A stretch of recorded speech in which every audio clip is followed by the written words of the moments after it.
Well, a much-needed bridge project on the north side is causing some dangerous situations because drivers aren't following a new temporary traffic pattern.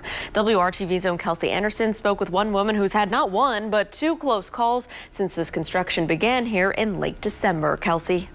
So the problem happening here on 86th Street is that those drivers that are heading west, they're ignoring this road closed sign and ignoring these barricades, basically causing a game of chicken between drivers who are doing the right thing and those who aren't. The Indianapolis Department of Public Works announced at the end of 2020 that the bridge construction would begin here at 86th Street and Oak Landing Road.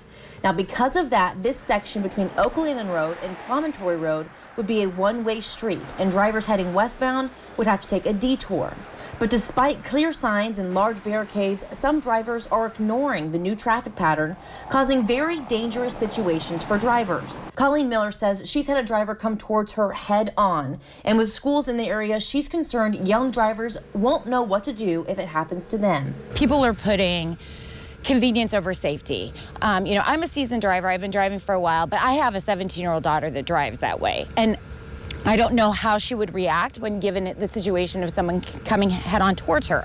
Honestly, it could be a terrible accident, a head-on collision, or, even just running into the barrier. So, people just really need to heed and understand that, this is going to benefit all of us, and it's an inconvenience, but it's what they need to do to keep people safe. In an email, a DPW representative tells me, quote, East 86th Street is clearly marked. While we strongly encourage everyone to heed and obey all posted detours around construction projects, Indy DPW is unable to enforce inappropriate decision-making by drivers.